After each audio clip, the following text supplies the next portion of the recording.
Late May 1943, at BDU headquarters near Lorient, Karl Doenitz studies the May summary, about 300,000 gross tons sunk worldwide, paid for with 43 U-boats. The Atlantic is a battlefield of tonnage measured in gross tons. Wall charts display two curves, ships sunk versus Allied ships built. Only November 1942 reaches about 700,000 gross tons, sunk the threshold Doenitz deems necessary to sever Britain's supply lines. His desk reports reveal a brutal fact. Allied shipyards driven by American industry now outstrip U-boat sinkings. For the first time, his tonnage war no longer looks like a route to victory, but like a curve that will consume his submarines before it breaks Britain. Before the war, Doenitz estimates that 300 ocean-going U-boats, sinking about 700,000 gross tons monthly, could starve Britain. 1 million tons of imports weekly sustain its population and war effort.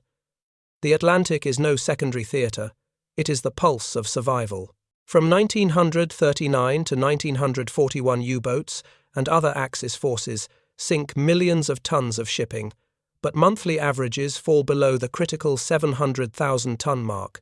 Patrol reports feed BDU's charts, tracking tonnage destroyed against the relentless pace of Allied construction. In 1942, U-boat success reaches its peak. German submarines sink about 6 million gross tons of Allied and neutral shipping, devastating convoys off American coasts and in the Caribbean. November 1942 marks the campaign's high point. Around 700,000 gross tons sunk worldwide in 1 month, the only time Doenitz's target is met. Patrols return with accounts of merchant ships ablaze, their cargoes swallowed by the sea. Yet across the Atlantic, American shipyards produce Liberty ships at unprecedented speed, their standardized hulls launched in weeks. The United States Maritime Commission treats shipbuilding as a strategic tool, planning thousands of vessels to carry Allied supplies. At Carnival, near Lorient, Doenitz and his staff immerse themselves in dataships' sunk tonnage per patrol estimates of Allied production. His doctrine remains firm: destroy more tonnage than the enemy can replace, regardless of where ships are sunk. BDU's plots grow more intricate with every patrol, but each new entry nudges the Allied production curve higher, always a step ahead of U-boat sinkings. American yards, such as Kaiser's at Richmond, master prefabrication, welding, and continuous shifts. A Liberty ship's hull, typically completed in about 40 days by 1943, becomes a production line output with record launches in mere days. The adversary's perspective reveals growing pressure. Allied convoy commanders, aided by radio intelligence and radar, observe tighter German formations, but detect a shift. New escorts and improved sensors disrupt wolfpack tactics. Doenitz's U-boats, once predators, now face pursuit. The Atlantic's expanse contracts under Allied air patrols and advanced sonar. Each patrol risks detection. Each torpedo launch becomes a calculated risk against escalating odds. The tonnage war's core assumption, sinking ships faster than they are built, begins to falter under American industrial output. Doenitz's strategy hinges on one metric, about 700,000 gross tons, sunk monthly to outpace Allied shipbuilding. In 1942, this goal briefly seems attainable, but the tide shifts. American yards, largely unhindered by bombing, scale up production with relentless efficiency. The BDU's charts, once a source of confidence, now hint at an unsettling trend. Even successful patrols cannot keep pace with the flood of new hulls. The Atlantic, vast and unforgiving, remains the arena where numbers dictate outcomes, and those numbers increasingly favor the Allies. The tonnage war's early successes, marked by burning convoys and sinking freighters, fuel German hopes. Yet the industrial might of the United States, coupled with British resolve, begins to reshape the battle. Doenitz's U-boats spread across oceans, hunt merchant ships with precision, but each loss, 43 submarines in May alone, chips away at his force. The adversary adapts, deploying technology and tactics that turn hunters into hunted. The BDU's curves, meticulously plotted, signal a looming truth. The tonnage war, built on sinking ships faster than they are replaced, has encountered a counterforce in Allied shipyards that no U-boat tactic can overcome. Britain's survival hinges on 1 million tons of imports weekly, ferried across the Atlantic's perilous expanse. Food, fuel, and munitions sustain its people and war machine. U-boats prowl the ocean, their torpedoes aimed at this lifeline. In 1942, German submarines sink more than 6 million gross tons of shipping, a figure that looms large in Bedou's charts. Doenitz's strategy remains unyielding: sink about 700,000 gross tons monthly to outpace Allied shipyards. Each merchant ship lost tightens the noose around Britain's economy, yet the Allies counter with industrial might. Across the Atlantic, the United States Maritime Commission, later the Warshipping Administration, transforms shipbuilding into a strategic counterstroke. Liberty ships and other standardized freighters and tankers designed for rapid construction emerge from American yards in staggering numbers. Kaiser's Richmond yards and Oregon shipbuilding, perfect prefabricated sections and welding, and by late 1942 and 1943 can launch typical hulls in roughly 40 days. Record-breaking ships slide into the water in mere days, their holds ready for Allied cargoes. As the emergency program accelerates, these yards begin to close the gap between U-boat sinkings and new tonnage built. Doenitz's staff at Carnival track every patrol, converting reports into tonnage against the 700,000-ton goal. Their doctrine dismisses geography: a ship sunk in the Caribbean counts as much as one lost off Iceland. Yet American shipyards, untouched by bombing, operate at an unrelenting pace. American production, led by managers like Emery S. Land, turns shipbuilding into a relentless flow. Standardized designs and round-the-clock shifts ensure that new hulls replace losses faster than BDU had once anticipated. The adversary's view sharpens the turning point. British and American convoy planners, armed with signals intelligence, note U-boat wolfpacks faltering against new tactics. Escort carriers and long-range aircraft patrol the mid-ocean gap. Centimetric radar pierces fog and darkness, pinpointing submarines. U-boat commanders, once confident in their stealth, now face relentless pursuit. The Atlantic, once a German hunting ground, becomes a contested arena where technology tilts the balance. Each convoy that reaches port delivers not just supplies, but proof of Allied resilience. In 1942, the tonnage war's peak masks an undercurrent. While U-boats achieve about 700,000 gross tons sunk in November, Allied shipyards quietly accelerate. BDO intelligence estimates 15 million, 300,000 tons of new merchant shipping built in 1942 and 1943. Actual output surpasses this, with United States yards alone launching over 11 million tons in 1943. The numbers, cold and unyielding, reveal a shift. U-boat successes, though tactically impressive, cannot outrun the Allied industrial surge. The Atlantic remains a theatre of attrition where every convoy battle tests the balance between destruction and replacement. Doenitz's U-boats, stretched across oceans, face mounting losses. Each submarine sunk 43 in May. 1943 alone erodes BDU's strength. Allied escorts equipped with improved sonar hunt with precision, while air patrols shrink the ocean's hiding places. The tonnage war, built on sinking ships faster than they are built, begins to unravel as American yards flood the seas with new vessels. Britain's lifeline, though battered, holds firm.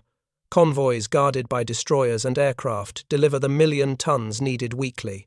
The United States, with its vast industrial base, ensures that losses are not just replaced, but exceeded. Doenitz's charts, once symbols of German dominance, now trace an Allied ascent. The Atlantic, a vast and unforgiving expanse, becomes the stage where industrial output and tactical innovation converge to challenge the U-boat menace. In 1942, U-boats reign over the Atlantic, sinking more than 6 million gross tons of Allied and neutral shipping worldwide. November marks the campaign's zenith, about 700,000 gross tons sunk in 1 month, meeting Doenitz's internal target of roughly 700,000 tons to choke Britain's supply lines. Off American coasts and in the Caribbean, merchant ships burn their cargoes lost to torpedoes. BDU headquarters near Lorient buzzes with reports of successful patrols. Yet beneath this triumph, cracks emerge. Allied shipyards, led by American industry, launch new hulls at a relentless pace. From 1939 to 1941, U-boats and other Axis forces sink millions of tons, but monthly averages fall short of 700,000 tons. The early war sees scattered successes, with convoys often lightly guarded. By 1942, Doenitz's Wolfpack tactics coordinated submarine attacks devastate shipping lanes. Patrols exploit gaps in Allied defences, particularly the mid-ocean stretch beyond air cover. These victories, plotted on Biddew charts, fuel German confidence. But the Allied response gathers momentum. American shipyards unscarred by bombings transform shipbuilding into a weapon. The Kaiser yards at Richmond and Oregon Shipbuilding churn out Liberty ships, their prefabricated sections welded into hulls in roughly 40 days by the height of the program. Record launches completed in a few days showcase industrial efficiency. The United States Maritime Commission plans thousands of standardized vessels, aiming to keep Britain's roughly 1 million tons of weekly imports flowing. Doenitz's staff tracking these trends note a disturbing shift. Allied production begins to outstrip U-boat sinkings as the emergency program accelerates. The adversary's perspective reveals mounting pressure. Allied convoy commanders using signals intelligence detect U-boat patterns and deploy new countermeasures. Destroyer escorts and frigates tighten convoy protection. Centimetric radar-piercing night and fog tracks submarines with precision. U-boat captains accustomed to stealth now face relentless pursuit. Long-range patrol aircraft shrink the Atlantic's safe zones, forcing submarines to dive and evade. Each patrol grows riskier, with detection a constant threat, and losses 43 U-boats in May 1943, signaling a turning point. At Carnival, Doenitz remains focused on tonnage. His doctrine holds firm sink ships anywhere so long as total losses exceed Allied replacements. Patrol reports converted into gross tons drive BDU's strategy. Yet the numbers tell a dual story. While 1942 sees unprecedented sinkings, American yards launch about 11 million tons of merchant shipping in 1943 alone. BDU intelligence, underestimating Allied output at 15,300,000 tons for 1942 and 1943, fails to grasp the true scale of the industrial tide. The Atlantic, vast and treacherous, becomes a battleground of endurance. U-boats stretched across oceans face not only escorts but also their own mechanical limits. Submarines require overhauls after grueling patrols and crew fatigue mounts. Allied convoys, now guarded by air and sea, deliver Britain's lifeline with growing consistency. The tonnage war built on outpacing shipbuilding falters as American production surges. Doenitz's charts, once a testament to German dominance, begin to reflect an Allied counteroffensive that threatens to overwhelm the U-boat campaign. The strain of 1942's successes carries into 1943. Each U-boat lost erodes BDU's strength, while Allied shipyards show no signs of slowing. The Atlantic remains a theatre of attrition, where tactical victories cannot offset strategic shifts. Doenitz, poring over his plots, sees the gap widening 700,000 gross tons. Once a reachable goal slips further from grasp as Allied hulls flood the seas faster than his U-boats can sink them. At Carnival, near Lorient, Karl Doenitz and his staff live by charts and tables, each line a measure of the tonnage war. Patrol reports translate into gross tons, sunk weighed against an internal target of about 700,000 tons per month. The figure he believes is needed to strangle Britain's roughly 1 million tons of weekly imports. Doenitz's doctrine is relentless. Every ship sunk, whether in the Atlantic or the Caribbean, chips away at Allied capacity. His focus remains absolute, converting each U-boat sortie into a number on the BDU's plots. Yet across the ocean, American shipyards pulse with a different rhythm, driven by human ingenuity and industrial resolve. Doenitz's world is one of cold calculation. Staff officers track merchant ship losses, estimate Allied shipbuilding, and plot curves that dictate strategy. The Atlantic is a vast ledger where more than 700,000 gross tons sunk in November and 1942 stands as a fleeting triumph. Each patrol tests the endurance of crews who navigate treacherous waters under constant threat of detection. Doenitz, poring over reports, sees only tonnage a ship sunk is a step toward victory regardless of where it lies. In American yards, the human element shapes a different story. At Kaiser's Richmond yards and Oregon shipbuilding workers, labor in round-the-clock shifts welding prefabricated sections into Liberty ship hulls. Emory S. Land guiding the United States Maritime Commission drives a vision of shipbuilding as a strategic weapon. By the height of the program, standardized designs allow typical launches in roughly 40 days, with record hulls completed in a few days. These ships, carrying Britain's lifeline, emerge from a workforce that transforms raw steel into floating tonnage faster than U-boats can destroy it. The adversary's view sharpens the contrast. Allied convoy planners analyzing U-boat signals note increased German losses. 43 submarines sunk in May 1943 signal a shift. Escort commanders deploy centimetric radar and long-range aircraft, turning the Atlantic into a hunter's trap. U-boat crews, once confident, now face relentless pursuit, their surfaced runs betrayed by radar pings. The human cost mounts German submariners trained for stealth, grapple with the fear of depth charges and the strain of prolonged dives. American shipyard workers, untouched by war's destruction, embody a different resilience. Their output, over 11 million tons of merchant shipping in 1943 alone, overwhelms BDU's estimate of about 15,300,000 tons for 1942 and 1943 combined. Each hull launched is a defiance of Doenitz's strategy, a testament to assembly line precision and human determination. The Atlantic, a theatre of machines and tactics, hinges on these human efforts. German crews hunting in the depths, American workers building on the shore. Doenitz's obsession with tonnage blinds him to the broader shift. His charts, meticulously updated, show U-boat sinkings peaking in 1942, yet fail to account for the Allied industrial surge. The tonnage war, rooted in outpacing shipbuilding, falters as American yards flood the seas with new vessels. BDU's plots, once a source of confidence, now trace an Allied ascent. The human element, German submariners risking all American workers building relentlessly, defines the battle's trajectory, tilting the balance toward the Allies. The Atlantic remains a crucible of endurance. U-boats, their crews pushed to the limit, face mounting losses, while American shipyards churn out hulls with mechanical regularity.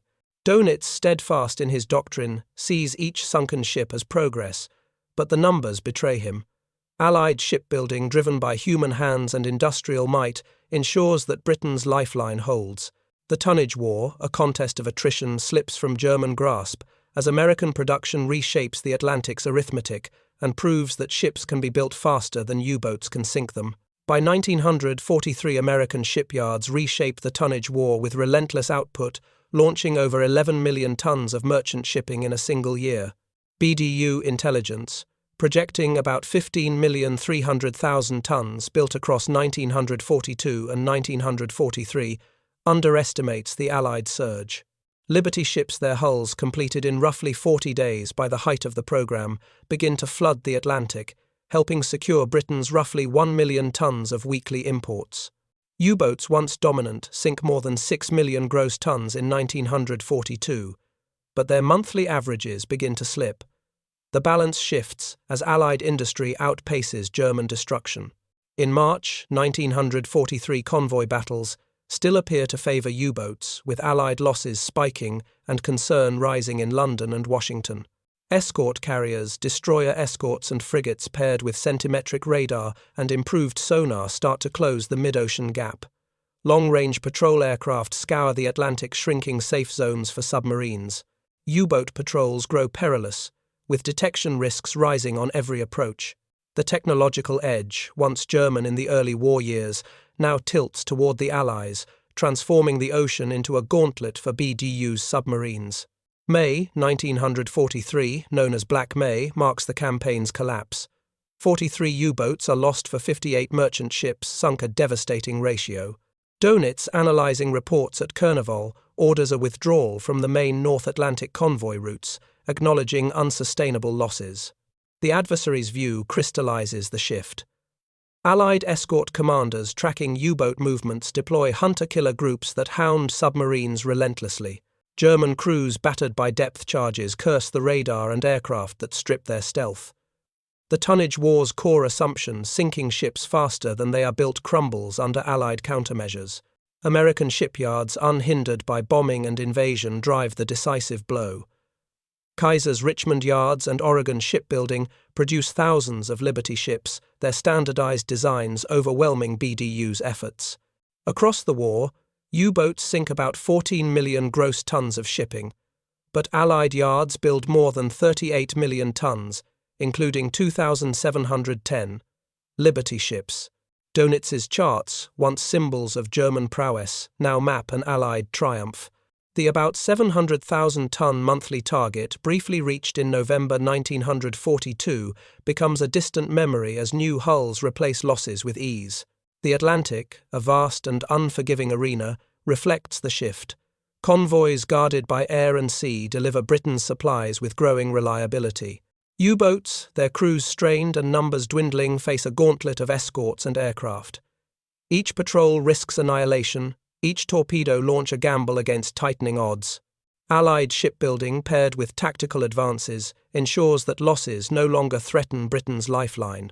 The tonnage war, built on outpacing replacement, falters as American industry and Allied resolve redefine the battle's arithmetic. Doenitz, poring over BDU's plots, sees the truth in the curves. Even successful patrols cannot stem the tide of new ships. Black May's losses, 43 submarines, signal a strategic defeat, forcing a retreat from the Atlantic's main routes. The Allies, leveraging shipyards and technology, turn the tonnage war's logic against its architect. Britain's imports flow, its war machine endures, and the Atlantic, once a German hunting ground, becomes a testament to industrial and tactical superiority that proves America can build ships faster than U-boats can sink them. After Black May, 1943, the U-boat campaign staggers, but persists, shifting to new waters and new tactics. Doenitz, retreating from the main North Atlantic convoy routes, deploys submarines to the Bay of Biscay, the Norwegian Sea, and more distant theatres such as the Indian Ocean. Late in the war, snorkel masts and acoustic homing torpedoes are introduced on some boats to prolong the fight. Yet these innovations never restore the menace of 1942, when U-boats sank more than 6 million gross tons of shipping in a single year.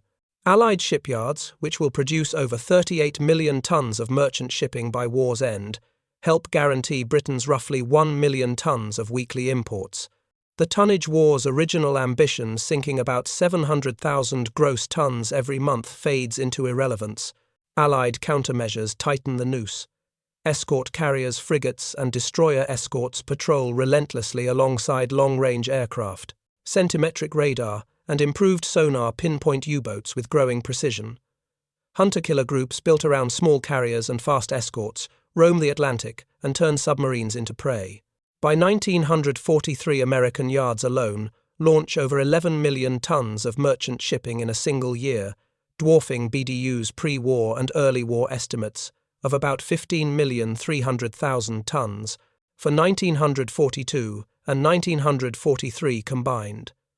The Atlantic, once treated by BDU as a German hunting ground, becomes an Allied fortress of convoys and escorts. The adversary's perspective underscores the collapse. German submarine commanders serving in late-war boats with snorkels and new torpedoes find no real respite. Allied radar and air patrols track their movements, forcing longer submerged transits and exhausting crews. The confidence of 1942, when about 700,000 gross tons were sunk in November alone, gives way to a steady tally of losses. 43 U-boats destroyed in May 1943 mark a wound that never heals. By the end of the war, roughly 783 U-boats have been lost, along with about 30,000 submariners.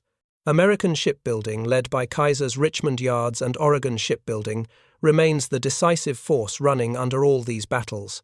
2,710 Liberty ships, their hulls often launched in roughly 40 days by the height of the program, and in record cases, in only a few days, carry Allied cargoes across the Atlantic in an unbroken stream.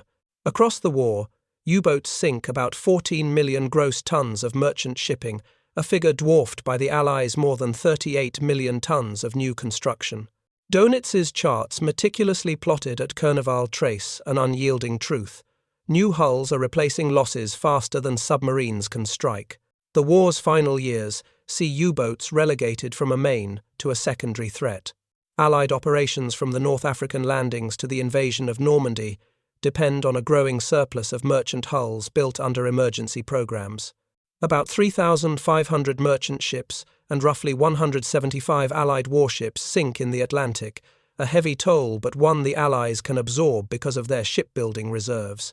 Britain's lifeline holds firm its war machine, fueled by convoys that refuse to yield to the U-boat threat. Doenitz, reflecting on Bidayu's failure, confronts the arithmetic. American shipyards, largely untouched by bombing and operating at full power, have outbuilt his submarine fleet. The tonnage war, once conceived as a German strategy to starve Britain into defeat, becomes a monument to Allied resilience and industrial capacity. Each Liberty ship sliding down a ways into the Atlantic carries not only cargo but the practical proof that replacement tonnage exceeds losses. U-boats, their crews decimated and morale eroded, fade as a strategic weapon. The Atlantic, vast and unyielding, bears witness to a battle won not only by escorts and aircraft, but by the relentless output of American industry. Doenitz's dream of maintaining about 700,000 gross tons of sinkings each month lies buried beneath the Allies' towering production, confirming that America could build ships faster than his U-boats could sink them. By 1945, the Atlantic bears the scars of a relentless struggle, but Allied control of its sea lanes is no longer in doubt. In the Battle of the Atlantic, U-boats sink about 3,500 merchant ships and roughly 175 warships, adding up to around 14 to 14.5 million gross tons. Germany pays a steeper price, about 783 U-boats lost, and roughly 30,000 crewmen killed, nearly three-quarters of the U-boat arm. Allied shipyards led by the United States and producing more than 38 million tons of new merchant shipping, including 2,710 Liberty ships, help sustain Britain's roughly 1 million tons of weekly imports. The tonnage war, Doenitz's gambit to starve an island nation, collapses under Allied industrial might. The United States emerges with a merchant fleet unmatched in scale, built through emergency programs that fuel operations from North Africa to Normandy and beyond. Kaiser's Richmond yards and Oregon shipbuilding, bringing typical hulls from keel laying to launch in roughly 40 days, by the height of the program, transform ship construction into a strategic triumph. Bidayu's charts, which once highlighted more than 700,000 gross tons, sunk in November 1942 as a high water mark, now stand as relics of a failed strategy. Allied convoys, guarded by escort carriers and radar-equipped destroyers, deliver Britain's lifeline with growing regularity despite continuing U-boat raids. Doenitz, in post-war reflections, concedes the arithmetic. American shipyards, unscarred by bombing and operating at full capacity, outpace his submarines from 1943 onward. The about 700,000-ton monthly target, briefly attained in 1942, becomes unattainable as Allied production soars. 43 U-boats lost in May 1943 mark the campaign's breaking point, forcing a retreat from the main North Atlantic routes. The adversary's view, sharp and unyielding, reveals German crews, outmatched Allied hunter-killer groups, and long-range aircraft turn the ocean into a graveyard for submarines. The Atlantic, a theatre of endurance, rewards preparation over desperation. Allied shipbuilding, paired with technological advances such as centimetric radar and improved sonar, redefines the battle. Each Liberty ship, carrying thousands of tons of cargo, defies Doenitz's doctrine of tonnage destruction. The war's end sees Germany's U-boat fleet shattered, its surviving crews haunted by relentless depth charges and dwindling odds. Britain, sustained by convoys, emerges resilient, its war effort bolstered by an American-built merchant fleet that buries Bidayu's ambitions beneath waves of new tonnage. American yards launch over 11 million tons of merchant shipping in 1943 alone, and by war's end, the Allies have built more than 38 million tons against roughly 14 to 14.5 million tons sunk by U-boats, a gap no submarine campaign could bridge. Doenitz's strategy, rooted in outpacing shipbuilding, underestimates the United States' capacity to turn steel into victory. The legacy endures in the Atlantic's silent depths, where wrecks of merchant ships and U-boats lie entwined. Allied operations, from amphibious invasions to distant supply lines, rest on the surplus of merchant hulls created by wartime shipbuilding, a testament to shipyard workers and convoy escorts alike. The tonnage war, conceived as a contest of numbers, ends as proof that industrial strength paired with tactical evolution outweighs attrition at sea. Doenitz's curves, meticulously plotted at Carnival, end up tracing not a path to victory, but the moment he realizes that America builds ships faster than his U-boats can sink them.